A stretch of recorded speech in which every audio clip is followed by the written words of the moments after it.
Bonjour, je m'appelle Jean-Marie de France, je suis professeur au département multimédia de Gobelin, l'école de l'image.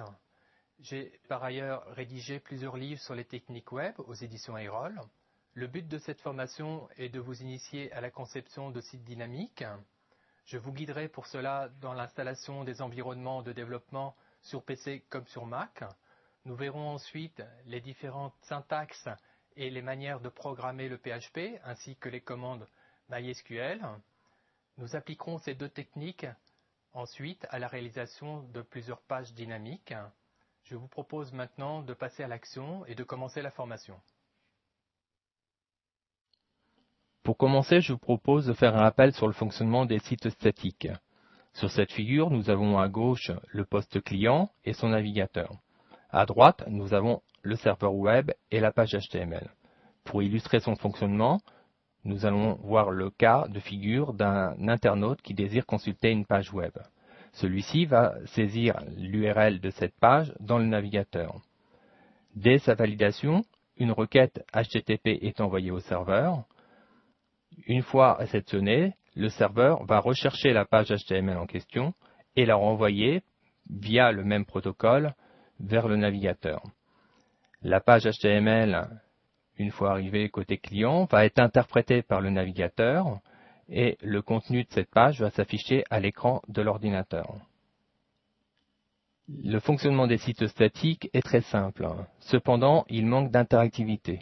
En effet, sur un site statique, la seule interactivité possible est l'utilisation des liens hypertextes qui permet de passer de page en page. Nous allons voir qu'il est possible d'utiliser des sites interactifs côté client ou interactifs côté serveur pour compenser ce problème. Cette figure illustre le fonctionnement du site interactif côté client. Nous retrouvons à gauche de la figure le client et son navigateur. À droite de la figure, nous retrouvons le serveur web avec la page HTML. Remarquons que cette fois, du code JavaScript a été inséré dans la page. Je vous propose, pour illustrer son fonctionnement, de reprendre le même exemple que précédemment. L'internaute saisit donc l'URL de la page qu'il désire consulter et valide. Une requête est alors envoyée sur le serveur web. Celui-ci localise la page HTML et avec cette fois le code JavaScript et retourne l'ensemble sur le navigateur. Celle-ci est interprétée et le code JavaScript vient se loger en mémoire. Celui-ci restera en attente de l'événement pour lequel il a été programmé. Si nous prenons l'exemple d'un rollover, dès que l'internaute passera sa souris sur l'image, celle-ci sera inversée par l'image alternative. Les sites interactifs côté client ont l'avantage d'être rapides. En effet, le programme étant placé côté client, il s'exécute très rapidement. Cependant, le fait que le code source du programme soit présent côté client engendre des problèmes de compatibilité avec les navigateurs et des problèmes de sécurité. Nous allons voir par la suite le fonctionnement des sites interactifs côté serveur. Cette figure illustre le fonctionnement des sites interactifs côté serveur. À gauche de cette figure, nous avons notre client et le navigateur. À droite, nous avons le serveur web. Cette fois, un module préprocesseur PHP a été intégré sur le serveur web. La page HTML est cette fois remplacée par une page portant l'extension .php et du code PHP est intégré dans cette page. Reprenons le fonctionnement de l'exemple précédent. L'internaute saisit l'URL de la page qu'il désire consulter et l'envoie. Celle-ci est envoyée via la requête HTTP sur le serveur. Le serveur localise la page PHP concernée et la renvoie via le préprocesseur. Celui-ci va scanner chaque ligne de la page jusqu'au moment où il va trouver le code PHP et l'interpréter. Le résultat de l'interprétation du code PHP va être ensuite envoyé sur le navigateur. Il faut bien comprendre qu'à ce niveau, la page HTML envoyée ne contient absolument plus de code PHP, mais uniquement le résultat de l'exécution du programme PHP. Celle-ci est donc interprétée de la même manière que dans notre premier cas, les sites statiques. Contrairement aux sites interactifs côté client, l'exécution du programme, dans notre cas, est plus longue. En effet, celle-ci doit être envoyée sur le serveur, exécutée, puis renvoyée sur le navigateur. Par contre, le fait que la page renvoyée soit une page de HTML, nous n'aurons plus de problème de compatibilité avec le navigateur. D'autre part, comme il n'y aura pas de code PHP dans cette même page, nous n'aurons plus non plus de problème de sécurité. Cette figure illustre le fonctionnement d'un site dynamique. Nous avons à gauche le client et son navigateur. À droite, nous retrouvons la même structure de serveur web que nous l'avions dans le site interactif côté serveur. Au-dessus, un nouveau serveur a pris place. Ce serveur est un serveur de base de données. Il permettra de stocker des informations. Le serveur web pourra questionner ce serveur de base de données via des requêtes SQL, SQL étant un langage de requêtes spécifique pour les bases de données. L'information retournée par la base de données sera ensuite intégrée directement dans la page avant qu'elle ne soit renvoyée au navigateur pour son affichage dans l'écran de l'ordinateur. Pour illustrer le fonctionnement de l'exécution d'un programme côté serveur, je vous propose de détailler le fonctionnement de l'interprétation de cette page. Première chose, la page PHP doit impérativement porter l'extension .php. Sinon, celle-ci ne sera pas interprétée par le préprocesseur et sera envoyée directement sur le navigateur, ce qui aura comme conséquence d'afficher tout le code source de la page à l'écran. Dès qu'une page PHP est interprétée par le préprocesseur scanne chacune des lignes en partant du haut de la page. Les codes HTML vont donc être recopiés sur la page sortante, celle qui sera donc envoyée au navigateur. Dès que le préprocesseur rencontre une balise PHP, celle-ci démarre l'exécution de toutes les instructions qu'elle contient. Le résultat de cette exécution sera ensuite inséré dans la page PHP qui sera renvoyée au navigateur. Au final, après avoir détecté la fin du code PHP, le préprocesseur copiera ce qui reste de la page, à savoir les codes HTML qui restent.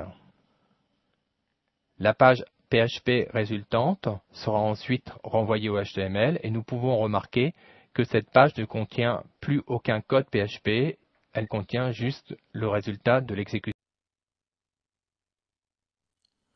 Pour commencer, je vous propose de faire un rappel sur le fonctionnement des sites statiques. Sur cette figure, nous avons à gauche le poste client et son navigateur. À droite, nous avons le serveur web et la page HTML. Pour illustrer son fonctionnement, nous allons voir le cas de figure d'un internaute qui désire consulter une page web. Celui-ci va saisir l'URL de cette page dans le navigateur. Dès sa validation, une requête HTTP est envoyée au serveur. Une fois réceptionnée, le serveur va rechercher la page HTML en question et la renvoyer via le même protocole vers le navigateur. La page HTML, une fois arrivée côté client, va être interprétée par le navigateur et le contenu de cette page va s'afficher à l'écran de l'ordinateur. Le fonctionnement des sites statiques est très simple. Cependant, il manque d'interactivité. En effet, sur un site statique, la seule interactivité possible est l'utilisation des liens hypertextes qui permet de passer de page en page. Nous allons voir qu'il est possible d'utiliser des sites interactifs côté client ou interactifs côté serveur pour compenser ce problème. Cette figure illustre le fonctionnement du site interactif côté client. Nous retrouvons à gauche de la figure le client et son navigateur. À droite de la figure, nous retrouvons le serveur web avec la page HTML. Remarquons que cette fois, du code JavaScript a été inséré dans la page. Je vous propose, pour illustrer son fonctionnement, de reprendre le même exemple que précédemment. L'internaute saisit donc l'URL de la page qu'il désire consulter et valide. Une requête est alors envoyée sur le serveur web. Celui-ci localise la page HTML et avec cette fois le code JavaScript et retourne l'ensemble sur le navigateur. Celle-ci est interprétée et le code JavaScript vient se loger en mémoire. Celui-ci restera en attente de l'événement pour lequel il a été programmé. Si nous prenons l'exemple d'un rollover, dès que l'internaute passera sa souris sur l'image, celle-ci sera inversée par l'image alternative. Les sites interactifs côté client ont l'avantage d'être rapides. En effet, le programme étant placé côté client, il s'exécute très rapidement. Cependant, le fait que le code source du programme soit présent côté client engendre des problèmes de compatibilité avec les navigateurs et des problèmes de sécurité. Nous allons voir par la suite le fonctionnement des sites interactifs côté serveur. Cette figure illustre le fonctionnement des sites interactifs côté serveur. À gauche de cette figure, nous avons notre client et le navigateur. À droite, nous avons le serveur web. Cette fois, un module préprocesseur PHP a été intégré sur le serveur web. La page HTML est cette fois remplacée par une page portant l'extension .php et du code PHP est intégré dans cette page. Reprenons le fonctionnement de l'exemple précédent. L'internaute saisit l'URL de la page qu'il désire consulter et l'envoie. Celle-ci est envoyée via la requête HTTP sur le serveur. Le serveur localise la page PHP concernée et la renvoie via le préprocesseur. Celui-ci va scanner chaque ligne de la page jusqu'au moment où il va trouver le code PHP et l'interpréter. Le résultat de l'interprétation du code PHP va être ensuite envoyé sur le navigateur. Il faut bien comprendre qu'à ce niveau, la page HTML envoyée ne contient absolument plus de code PHP, mais uniquement le résultat de l'exécution du programme PHP. Celle-ci est donc interprétée de la même manière que dans notre premier cas, les sites statiques. Contrairement aux sites interactifs côté client, l'exécution du programme, dans notre cas, est plus longue. En effet, celle-ci doit être envoyée sur le serveur, exécutée, puis renvoyée sur le navigateur. Par contre, le fait que la page renvoyée soit une page de HTML, nous n'aurons plus de problème de compatibilité avec le navigateur. D'autre part, comme il n'y aura pas de code PHP dans cette même page, nous n'aurons plus non plus de problème de sécurité. Cette figure illustre le fonctionnement d'un site dynamique. Nous avons à gauche le client et son navigateur. À droite, nous retrouvons la même structure de serveur web que nous l'avions dans le site interactif côté serveur. Au-dessus, un nouveau serveur a pris place. Ce serveur est un serveur de base de données. Il permettra de stocker des informations. Le serveur web pourra questionner ce serveur de base de données via des requêtes SQL, SQL étant un langage de requêtes spécifique pour les bases de données. L'information retournée par la base de données sera ensuite intégrée directement dans la page avant qu'elle ne soit renvoyée au navigateur pour son affichage dans l'écran de l'ordinateur. Pour illustrer le fonctionnement de l'exécution d'un programme côté serveur, je vous propose de détailler le fonctionnement de l'interprétation de cette page. Première chose, la page PHP doit impérativement porter l'extension .php. Sinon, celle-ci ne sera pas interprétée par le préprocesseur et sera envoyée directement sur le navigateur, ce qui aura comme conséquence d'afficher tout le code source de la page à l'écran. Dès qu'une page PHP est interprétée par le préprocesseur scanne chacune des lignes en partant du haut de la page. Les codes HTML vont donc être recopiés sur la page sortante, celle qui sera donc envoyée au navigateur. Dès que le préprocesseur rencontre une balise PHP, celle-ci démarre l'exécution de toutes les instructions qu'elle contient. Le résultat de cette exécution sera ensuite inséré dans la page PHP qui sera renvoyée au navigateur. Au final, après avoir détecté la fin du code PHP, le préprocesseur copiera ce qui reste de la page, à savoir les codes HTML qui restent. La page PHP résultante sera ensuite renvoyée au HTML et nous pouvons remarquer que cette page ne contient plus aucun code PHP, elle contient juste le résultat de l'exécution du programme. Pour illustrer le fonctionnement du PHP, je vous propose maintenant de visiter un site que nous avons réalisé dernièrement. Ce site est un site dynamique et contient la majorité des fonctionnalités qu'on retrouve sur les sites dynamiques habituellement. Nous avons ici un système de listes. Chaque information est issue de la base de données et est répétée dans la page à l'aide d'une boucle. Nous verrons par la suite les boucles qui permettent de faire cela. Si l'on clique sur le lien « En savoir plus », nous accédons à une fiche. Cette fiche dynamique affiche les informations exhaustives de l'enregistrement en question. Voir permet d'aller chercher ou d'afficher des données des fichiers dynamiquement, comme ici le lien sur le bouton PDF. Les photos, elles aussi, peuvent s'afficher dynamiquement et on peut voir ainsi différentes photos enregistrées préalablement et qui pourront être modifiées dans la base de données. Visitons maintenant l'envers du décor et passons dans l'interface d'administration qui permet de gérer ce site. Dans cette interface d'administration, nous avons ici un système qui permet de trier la liste selon un critère spécifique. Nous allons trier en l'occurrence par rapport à la rubrique que nous avons visitée précédemment. Si nous cliquons sur un des boutons qui permet de visiter une fiche, nous arrivons sur un formulaire qui rappelle les informations affichées actuellement dans l'espace du front office. Il suffit maintenant, si vous désirez modifier ces informations, de saisir votre modification ici et de valider pour que celle-ci soit effective. Si nous retournons maintenant dans la fiche en question et nous faisons actualiser, nous pouvons constater que l'information a été actualisée. Pour créer des sites dynamiques, nous aurons besoin d'installer un environnement de développement. Petit rappel avant de commencer sur l'environnement nécessaire à la création de simples pages web.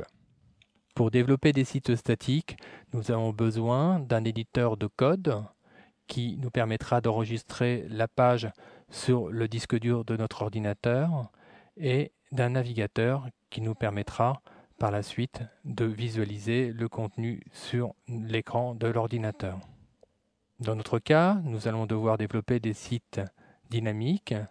Pour les sites dynamiques, comme nous l'avons vu tout à l'heure, nous avons besoin donc d'un serveur web, d'un préprocesseur PHP, d'un serveur MySQL et d'un espace de stockage dans lequel seront stockées toutes les pages PHP et les codes que nous allons réaliser. Pour développer des pages dynamiques, nous aurons besoin d'installer ces différents éléments sur notre poste, à savoir le serveur web, le préprocesseur intégré dans le serveur web, le serveur MySQL, l'espace de stockage qui contiendra donc les futures pages PHP et un autre élément supplémentaire qui est le gestionnaire de base de données PHP-MyAdmin. Nous allons devoir maintenant installer l'environnement de développement. Sur PC, donc, nous allons installer l'environnement WAMP. Pour cela, rendez-vous sur le site wampserver.com. Une fois sur cette page, en bas de cette page, vous trouverez un lien pour télécharger la dernière version. Si nous descendons en bas de cette page nouveau, vous avez le lien de la version, en l'occurrence 2.0. Une version ultérieure sera très bien aussi. Vous cliquez donc dessus, puis vous enregistrez le fichier en cliquant sur Enregistrer. Et une fois téléchargé, il suffit de cliquer sur l'exécutable pour installer la suite WAMP sur votre PC. Une fenêtre doit vous indiquer qu'il n'est pas conseillé d'upgrader la version WAMP 5 si vous en avez une d'installée préalablement. Cliquez sur cette fenêtre, puis sur la fenêtre suivante, validez le contrat, appuyez sur Next. Nous allons choisir pour notre cas un répertoire différent. Nous allons prendre WAMP Server pour éviter des problèmes ultérieurs. Cliquez ensuite sur Next. Je vous invite à créer un icône dans la barre de lancement rapide et de lancer l'installation ensuite.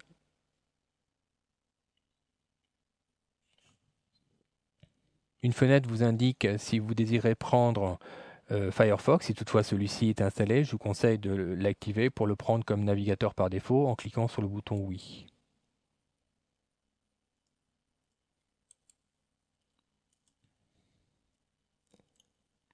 Des informations concernant votre serveur SMTP vous seront demandées. Si vous ne les connaissez pas, il n'est pas obligatoire de les renseigner. Nous pourrons voir ça ultérieurement. Et l'installation est terminée. Il suffit maintenant de cliquer sur Fini. Une fois l'installation terminée, vous devriez avoir dans la barre d'état l'icône du manager de WAMP Server. Dans la barre d'état, vous devriez voir apparaître l'icône du manager. le manager doit avoir l'apparence d'un demi-cercle blanc. Si toutefois celui-ci était rouge ou jaune, cela indiquerait que l'un des deux serveurs ne fonctionne pas. Nous vous invitons dans ce cas à le redémarrer. Cliquez sur le manager pour ouvrir son menu. Nous allons maintenant découvrir ces différentes options. Commençons par l'option du haut qui s'appelle Localhost. Cliquez sur Localhost. La page qui s'affiche dans le navigateur correspond à la page de la racine du serveur web. Nous avons cependant dans cette page des informations intéressantes. Nous avons ici toutes les extensions qui sont chargées par défaut sur le serveur web. Un peu plus bas, nous avons une rubrique qui s'appelle Outils, dans laquelle nous retrouvons une information, un lien sur un PHP Info. Le PHP Info, nous allons d'ailleurs l'ouvrir pour explorer son contenu. Le PHP Info correspond à la configuration actuelle de votre serveur. Il sera intéressant par la suite de comparer ces informations avec celles de votre serveur distant si vous voulez être sûr que votre système de développement est semblable à celui du serveur de production que vous utiliserez par la suite. Nous avons ensuite dans cette même rubrique outils PHPMyAdmin, nous allons l'ouvrir. PHPMyAdmin, comme nous vous l'avons déjà indiqué, est le gestionnaire de la base de données. Nous aurons l'occasion de revenir en détail sur ce gestionnaire pour en étudier son fonctionnement. Revenons maintenant sur la page d'accueil, Localhost, afin de parcourir les autres éléments qu'elle contient. Nous avons une rubrique Vos projets qui se trouve dessous. Pour l'instant, cette rubrique est vide, mais elle contiendra par la suite les différents répertoires des sites que vous aurez l'occasion de construire. En dessous de la rubrique Vos projets, vous avez la rubrique Vos alias. Celle-ci contient différents liens rapides sur des applications ou sur des projets futurs. Nous aurons l'occasion d'en reparler par la suite. Si nous revenons maintenant sur le manager, nous apercevons que nous avons aussi la possibilité d'accéder au gestionnaire de base de données PHPMyAdmin directement par le biais de ce lien. Vous avez aussi la possibilité d'accéder au répertoire physique dans lequel seront stockés vos sites. Pour l'instant, ce répertoire ne contient qu'un fichier index. C'est à cet endroit que vous devrez créer les répertoires de vos futurs projets.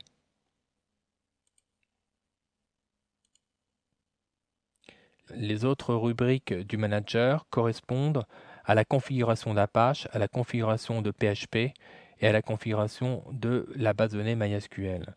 Vous avez ensuite dessous la possibilité de démarrer rapidement tous les services, à savoir le serveur web et le serveur de base de données, de les arrêter ou de les redémarrer si toutefois ils sont déjà en marche.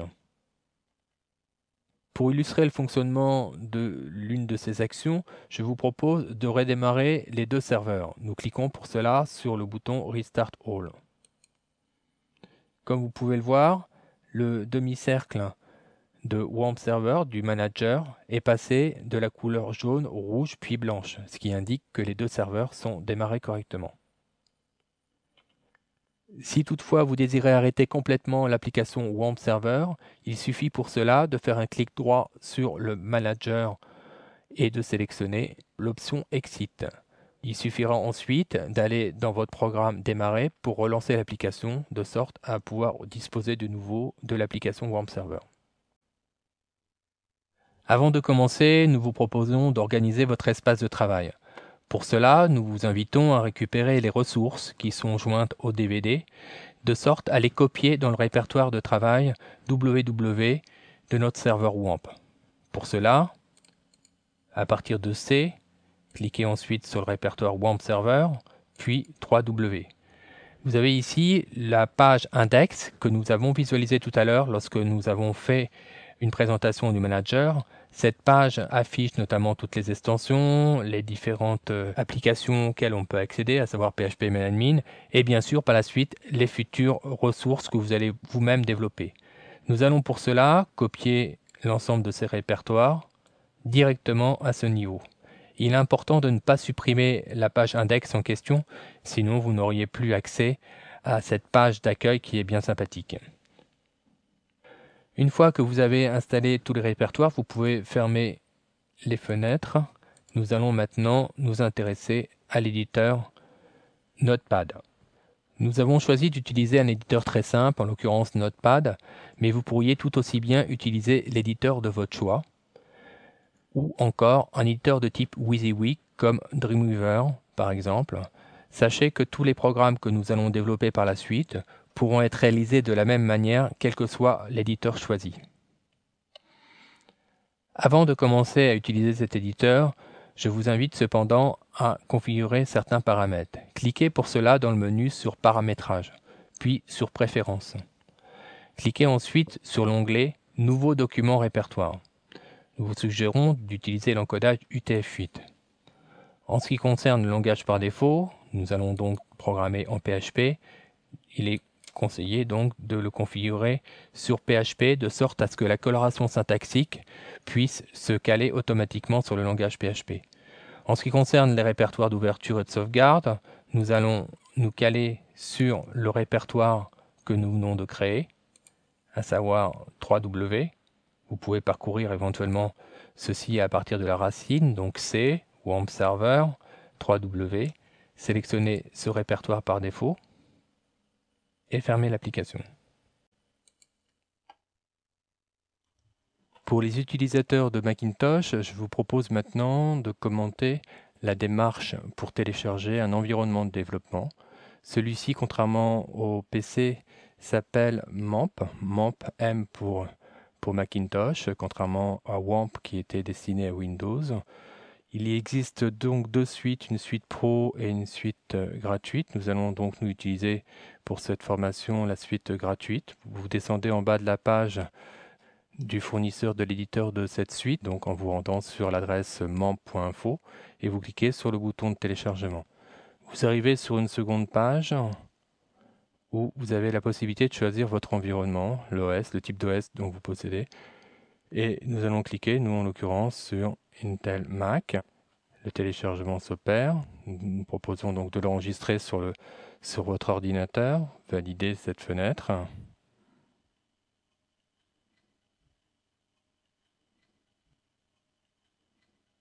Une fois le téléchargement effectué, double-cliquez sur l'application.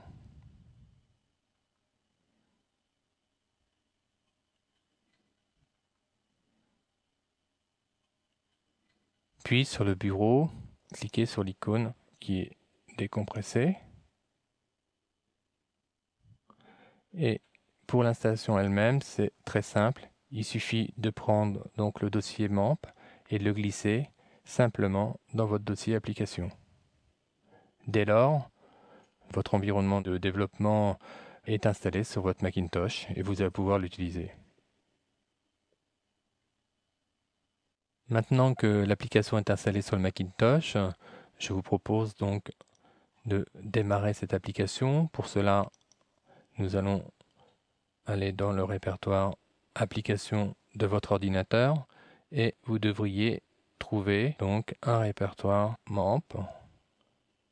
Ici, vous allez ouvrir ce répertoire. Dans ce répertoire MAMP, vous avez donc plusieurs fichiers. Vous voyez ici par exemple le fichier htdocs, c'est le répertoire dans lequel nous irons mettre par la suite les différentes réalisations. Pour l'instant, il n'y a pas de réalisation dans ce répertoire. Ici, vous avez l'application MAMP qu'il convient donc de lancer pour que notre système démarre. Nous allons donc faire un double clic sur cette application afin de l'ouvrir.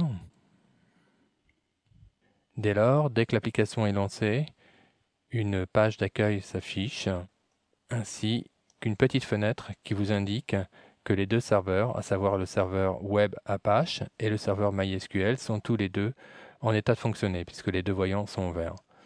Sachez que cette fenêtre, nous allons la réduire, donc ici plusieurs boutons peuvent être intéressants à utiliser, donc ça évidemment pour arrêter les serveurs.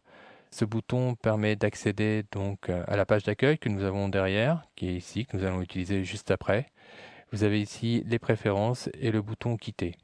Nous allons donc réduire cette fenêtre et voir plus en détail la page d'accueil. La page d'accueil, vous avez donc une première page qui vous rappelle quelques informations spécifiques en ce qui concerne le paramétrage. En l'occurrence, on peut remarquer que contrairement au PC, sur Macintosh, il va falloir indiquer un numéro de port. Nous aurons donc un numéro de port spécifique pour la connexion au serveur. de base de données, à savoir ce sera le numéro de port 8889. Et encore une fois, une autre différence par rapport au PC. En ce qui concerne l'utilisateur par défaut, pour se connecter, sur PC c'est root et sans mot de passe, alors que ici ce sera root et avec comme mot de passe root de nouveau. Voilà, nous verrons ça plus en détail lorsque nous connecterons via une page PHP. Sachez aussi que le numéro de port concernant donc le serveur local, nous pouvons le voir donc là-haut, est 8888, alors que sur PC nous n'avons pas de numéro de port. Donc si nous récapitulons, un numéro de port pour le serveur web, donc le serveur Apache, ce sera donc local 2.8888, et l'accès au serveur MySQL sera donc local 2.8889 cette fois. Voilà, nous allons maintenant découvrir les différentes fonctionnalités que vous avez à votre disposition ici. Vous avez une page PHP Info qui vous rappelle tous les paramétrages de l'installation de votre PHP. Cette page peut être très intéressante pour comparer l'environnement de votre serveur de développement avec le serveur de production, puisqu'une page PHP Info est très facile à générer, puisqu'il suffit d'intégrer dans un script PHP la fonction PHP Info, parenthèse, parenthèse. Voilà, donc nous allons ensuite cliquer sur le bouton PHPMyAdmin, qui, je vous le rappelle, correspond au gestionnaire de base de données qui nous permettra de créer les bases. Ce gestionnaire donc a la même apparence que sur PC, donc là pas trop de différence puisque c'est une application web. Nous aurons d'ailleurs l'occasion par la suite de commenter l'usage de ce gestionnaire lorsque nous allons créer notre première base de données. En ce qui concerne les fichiers PHP, ils devront être stockés donc au niveau de la racine du serveur, en l'occurrence localhost donc 2.8888. Nous allons donc nous rendre sur cette racine. Nous voyons donc qu'actuellement il n'y a rien donc au niveau de cette racine. Je vous propose donc d'y déposer le kit donc des fichiers que vous trouverez sur votre DVD. Pour cela donc nous allons ouvrir le répertoire qui correspond, à savoir, je vous rappelle pour la démarche qu'il faut se rendre donc sur MAMP. Ensuite, cliquez sur HTTP. Nous allons donc prendre les fichiers que vous allez récupérer sur les ressources de votre DVD et les glisser dans le répertoire htdoc de sorte à pouvoir donc y accéder par la suite. Il est important de comprendre que les pages PHP doivent être impérativement placées dans ce répertoire pour qu'elles puissent fonctionner. Nous retrouverons donc, par exemple, nos différentes pages, comme les pages modèles que vous avez à votre disposition, qui vous permettront donc de démarrer des pages rapidement par la suite lors des expérimentations que nous allons mener. Voilà, nous allons voir maintenant l'éditeur. Vous pourriez utiliser l'éditeur de votre choix. Nous, en l'occurrence, nous avons utilisé Smultron pour les premiers tests. Donc, je vous propose de commenter le premier test pour ouvrir une première page avec cet éditeur. Donc, nous ouvrons Smultron. Nous allons donc, en l'occurrence, ouvrir une page modèle qui se trouve donc dans le répertoire modèle. Nous allons prendre par exemple la page PHP standard que nous utiliserons dans un premier temps. Vous voyez qu'ici la corrélation syntaxique de Smultron s'opère. Nous avons ici des premières balises que nous découvrirons ensuite. Si nous tapions par exemple un premier code PHP, donc bonjour, c'est le premier programme que nous réaliserons par la suite.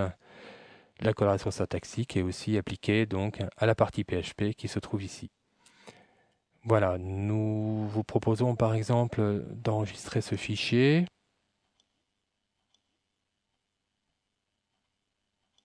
Il est donc important que ce fichier soit enregistré dans l'espace htdoc. Donc pour cela, il faut retrouver donc le dossier MAMP htdoc. Si j'écarte un peu tout ça. Admettons que nous mettions cette première page donc dans l'environnement. Nous allons la nommer par exemple bonjour. Voilà. Cette page doit maintenant être disponible dans bonjour. Je propose de revenir donc sur notre précédente page. Dans le navigateur, nous avions découvert que dans le répertoire racine, il n'y avait encore rien. Maintenant, nous avons donc tous les répertoires des ressources du DVD. Si nous cliquons sur Environnement, nous avons donc la page Bonjour qui s'affiche. Et si nous cliquons sur cette page, vous voyez que la première page PHP s'affiche et que Bonjour s'affiche correctement, ce qui indique que votre serveur est en état de fonctionnement.